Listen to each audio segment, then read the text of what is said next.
Welcome back to part 2 of the review of the show that makes us want to poke our eyes out.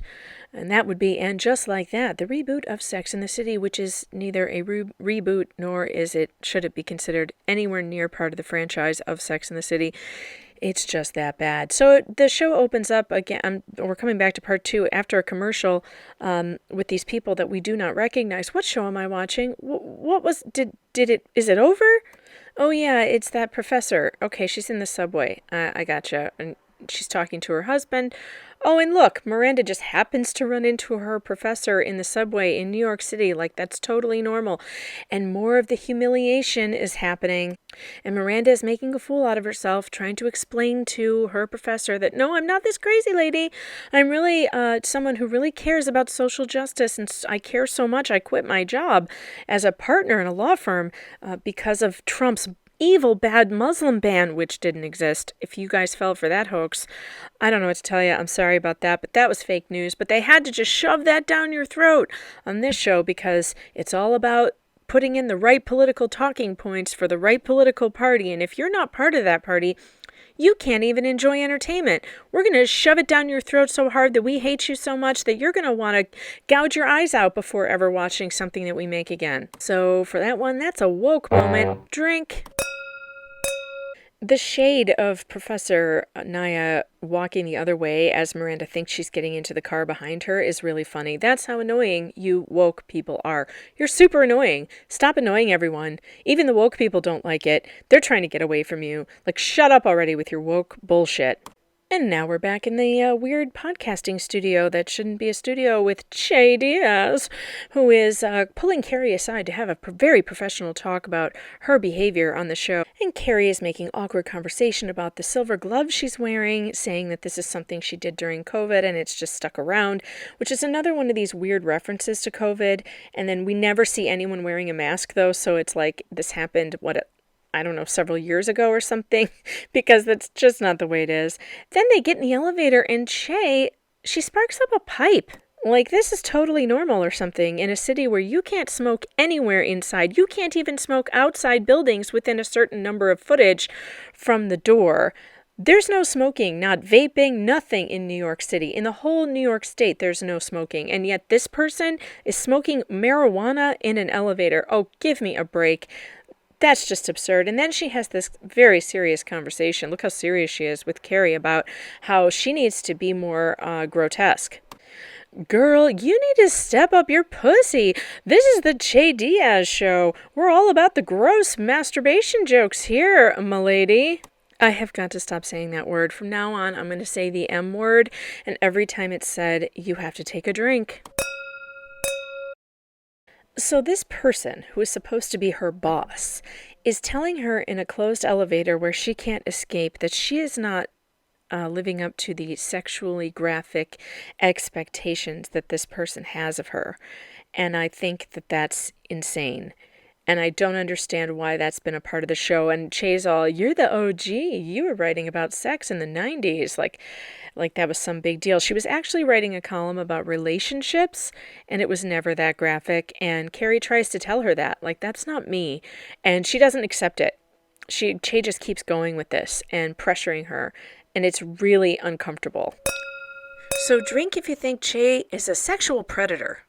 And if this series doesn't end with Che Diaz getting sued for sexual harassment, I will not be happy. All right, so then Carrie's in front of the computer, and I don't know what the hell she's doing because she doesn't write a column anymore. And she's writing about the M word. There it is. M in the afternoon is like a little matinee. Drink. But even she's not fooling herself with this. Her face is like, what am I writing? What is this? This is not working. She gets up from the computer, and I love this look, by the way. I love it. Yes, please, let's bring dressing gowns back. I absolutely love this look, and her hair looks really pretty. She looks amazing in this. I don't know why they have to make her look so weird in all the other, frames of this, but look, this is so lovely. I mean, obviously it's not for outside, but a dressing gown around the house, I am so for it. So she goes into the bedroom where Big is, and she's all awkward and like, hey, do you ever... And it's super awkward, and his face is all of us right now.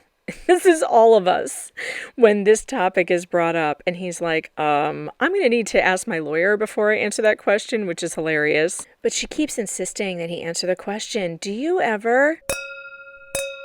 And he responds, well, do you ever? And we're all going to get super drunk because that word, the M word, comes up about 3 more times. And when he finally decides to do it for her, supposedly he reaches for the gross out lube because he says, I'm not 30 anymore. Old joke, drink. But he gets out of it by making a joke and pretending like he's fantasizing about Carrie, and it's funny. Then we see Carrie in this getup. I don't know if this is supposed to look like Barbra Streisand, but she ends up going into a gorgeous closet. And part of me wishes that this whole show was just staged in this closet, because I could stay in here forever. This closet is a dream. It has all the shoe porn any woman could possibly want, and it is Carrie's dream closet, which is why I don't understand how she decides eventually she wants to move. She wouldn't give up this closet, would she, with the chaise lounge in the middle? Anyway, she's ready to go out now. She's wearing something that I can't explain. And this was the best screenshot I could get of it, but the shoes she's wearing are the wedding shoes, and they're blue with a purple tinge. And she's wearing them with this, like, forest green culottes. They clash totally with the colors. It does not make sense to me. I don't know why you would wear a blue tone shoe with a purple hue with a forest green item. These colors don't complement one another, and they're too close to one another to really see much of a contrast, and the shoes don't really stand out. I like the blouse. The blouse is nice. I like the neckline. It's kind of interesting. And so now we see Big with a cigar, so we know what's coming, you know. And she ruins the blouse by putting on a huge jacket. And she's very proud of herself for this. She loves this jacket. And it's so ugly because it's so baggy, and I just don't get it. Why do they keep putting her in menswear that's 3 sizes too large? She has such a nice figure. Why do they keep hiding it like this? And I hate the straight hair. Then we're at Charlotte's house, and poor Harry, he's being emasculated again. And Charlotte is very condescendingly telling him, no, Harry, she cannot wear whatever she wants. She needs to wear this dress. And Harry's like, oh boy, Rose, you better listen to your mother because, you know, she holds my balls in her purse. And look, I'm covering my balls right now. My hands are over them because I don't have them anymore. Or I'm protecting them from my wife who will hurt me if I argue. And then they let this kid just do whatever she wants. And God bless Anthony, who's like, what the hell are you doing letting her wear that? Anthony is the only one in this whole series telling the truth. He is the only one there to be like calling Charlotte out on her shit, calling Carrie out on her shit, calling everyone out on their shit. That's Anthony. God bless him. And then we've got Harry, who is pretending like he hasn't seen Steve in 3 years. He has no clue that Steve is now deaf, and Steve's all, oh, I'm deaf, I've got hearing aids, and Miranda's all, no, you only have 60% hearing in one ear and 40% in the other. That's thanks for the exposition there. We needed to know the exact medical diagnosis of this hearing problem, I guess. And Steve actually utters the words, I'm an old fogey. And now Stanford shows up, and he is blazing mad because Anthony left without him because he wasn't ready. And these two have this great fight. I am so sad that Willie Garson is dead because this is the show, the spinoff that I would have wanted to watch. Anthony and Stanford. I mean, who wouldn't tune into this? Love what Stanford is wearing. He always looks amazing. And this like tie-dye sort of white and blue shirt with the big gecko pin. I just love it. And Anthony is just giving him the business. Like, well, I wasn't going to wait. And this is just great. These two are hysterical. And I would watch that all day long. But Stanford turns to Steve and he's like, would you leave if Miranda wasn't ready when you were ready to go? And of course, Steve has to be like, huh? What? And then he turns to Miranda. What did he say? You know, because he can't hear anything because, you know, he's old. Justice for Steve, you know? Justice for Steve. So I miss Stanford and that sucks. So now Carrie's in the toilet, which is where this entire show belongs. And you need to take a drink right now because every time you see Carrie in a toilet or any of these characters in a toilet together, it's a drinking moment.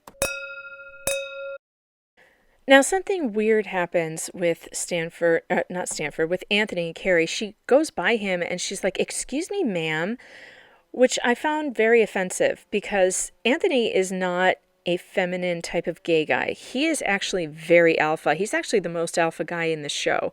Calling him ma'am is really out of place, and I have gay friends who are alpha like Anthony who would be really offended if you called them ma'am.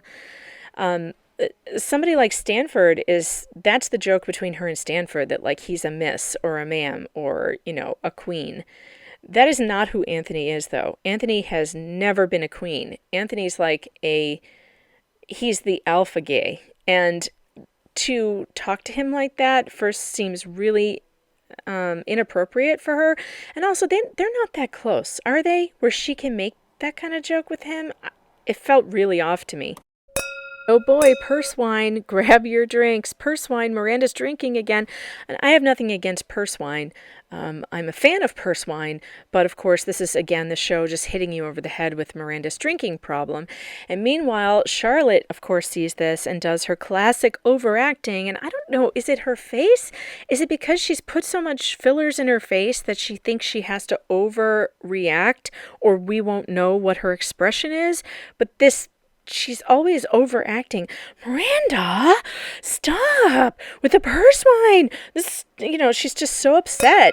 And she just makes it a much bigger deal than anyone is making it. Like, everyone seems happy to have the purse wine, actually, because no one wants to be here.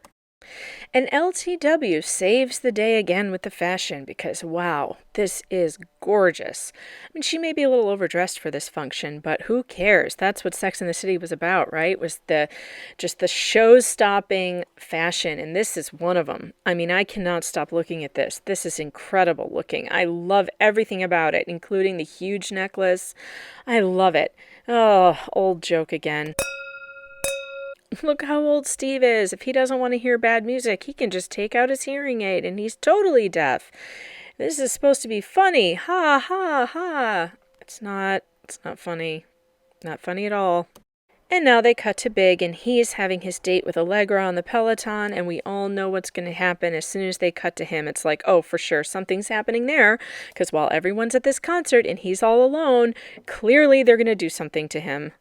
Then back at the concert, it's Brady and his girlfriend are making out, which is totally normal, right? Because kids do that in the middle of a school concert or something.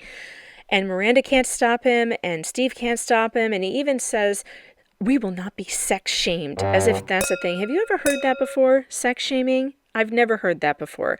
But of course, we all know that these writers just love writing about Brady's sex life, a minor who is leaving emissions all over the house that Miranda is stepping in. And how gross is that? Yeah, I skipped over that part at the brunch because they talked about that over food, which is really gross. But she and Steve are just letting Brady do whatever the hell he wants in their house. And she's a lawyer, and she should know that she could get sued for that because what's happening under her house is actually not legal. But, apparently we're supposed to believe that she forgot she's a lawyer and that she knows these things. Lily is playing the piano, and she is amazing. This is clearly a girl who practices 5 hours a day. You don't get to this point in your life at this age, this young age, without practicing 5 hours a day or more. So Charlotte and Harry have put in all this time into Lily, and they've created this incredible being who can play this incredible music, and it will take her many, many places. And what are they doing with Rose? What is Rose doing? And now I know why Rose is a total screw up and why Rose does nothing but sit on TikTok all day and play video games. Her parents are too busy making sure that Lily is successful, and they haven't done anything to keep Rose from getting out of trouble. And that's why she's in trouble. And that's why she thinks that she's a boy, because she spends all day on TikTok. And if you know anything about TikTok, that's a place where the Chinese government has infiltrated our culture to the point where they're giving our children mental disorder. I just realized we need a new drink right here where I get up on my political soapbox. So every time I get up on my political soapbox, you definitely get to drink. Now what the hell, make it a double. And I know some of you get upset with me about this, but these are the ABCs of me, baby. And I just got to tell you what I know. And what I know is this, and I'm going to give you some advice as a parent, not as, a political commentator, but from the research that I've done on TikTok, and I've written about this many times. And I could understand why you wouldn't know this. And so I'm not judging you. I'm not judging anyone. But if your kids are on TikTok, I really encourage you to rethink that, because research is showing, and studies and even doctors are saying, that this social media is giving our kids mental disorders, actual physical tics. It's encouraging suicidal ideation, encouraging eating disorders. It is not good for them, and they need to get off. And that's all I'm going to say about that. And take another drink, because you put up with me on my soapbox, and I really appreciate you for that. But also, Rose should be in a sport. I don't know why she's not in a sport. She's obviously a sporty kind of kid. She should be somewhere where she's practicing every night for 3 hours a night. My best gay friend says that swimming solves all problems. So get her on the swim team, because kids should not have nothing to do. And now the moment we've all been waiting for. Carrie gets home to a quiet apartment. We know already that he's having a heart attack. We've seen that. I just skipped over it. And it takes her, when she sees him, I counted out. I started a stopwatch. It takes an entire minute and I think it's 20 seconds. A minute and 18 seconds before she... It's 23 seconds before she realizes what's happening, and a whole minute and 18 seconds before she's over there with him, and she never reaches for a phone. She never calls 911. What does she do? She cries, she holds him, she kisses him. She's not giving him mouth to mouth. Nope. She's kissing him goodbye. Goodbye, John. Goodbye, beloved series. That's the end of And Just Like That episode 1, and that's the end of everything we held dear and loved for this franchise, because it is dead. Deader than big. It's so dead. It's never coming back. It can't be resuscitated. That's probably why she didn't call 911. Because this show ain't never coming back. It is dead, and it just gets worse from here. So I don't know if I'll do every single episode recap, but stick around. I will do some more stuff coming up. Oh, and very, very exciting, I will be having a guest to help me review the episode where Che Diaz has her comedy concert.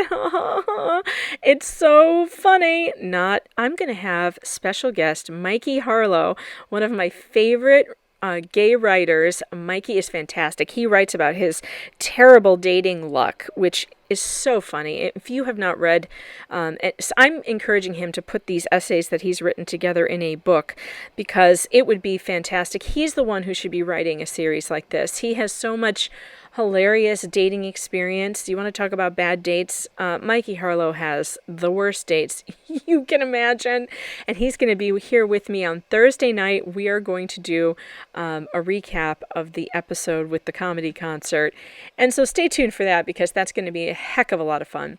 Don't forget to like and subscribe, and I'll talk to you soon.